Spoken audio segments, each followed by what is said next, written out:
I spend a lot of time criticising contemporary feminism for playing up to the idea that particularly young women need to be represented, that they are kind of weak and fragile, that they need to have their lives played out for them in order to do it themselves. You know, they need to see women in boardrooms, they need to see women on telly. And we know that that's not necessarily true. Women are a lot smarter and braver and can stand on their own themselves. And indeed, so can men. And unfortunately, what's happened recently is in response to, I suppose, the excesses of identity politics, and in particular feminism, there's been a bit of a growth of, whether you call it men's rights activism, whether you call it a sort of sympathy to a similar kind of whinging attitude among men about needing to be represented, needing to be seen. And, you know, I roll my eyes equally at both of them. Yeah, you see this all the time, don't you, with people who object to something in principle and then just turn it around 180 degrees. So they then sort of occupy the space that they've been criticising, but they've turned the guns in the opposite direction.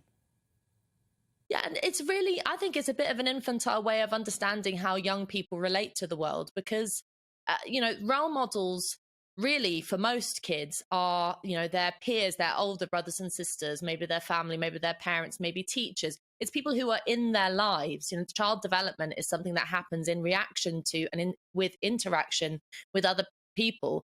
It's not about who you put on your wall, what poster you put up, or what celebrity you like or what film you watch. There's this kind of very sort of superficial idea that the way that we help kids socialize and grow up is just by kind of feeding them the right sort of information. So get them to watch the right program, have the right person playing that character. You know, and most kids are far more complicated and more complex and more interesting than that. And so I think we're in danger of sort of seeing the way in which we raise young people as just a kind of formula that as long as you fit in the right things at the start, you'll get out the right end product. I mean, this MP is suggesting that young men are turning to crime because they watch Peaky Blinders. I mean, we just know from panics about video games in the past that isn't true.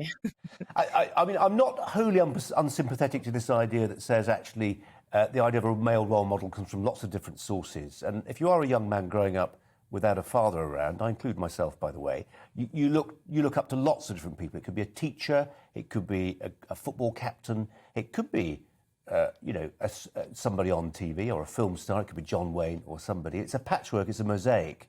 And there is definitely something which has happened, which is a lot of those obvious male role models have been slowly taken away to some degree, but it's clearly moot as to how much of a difference that makes.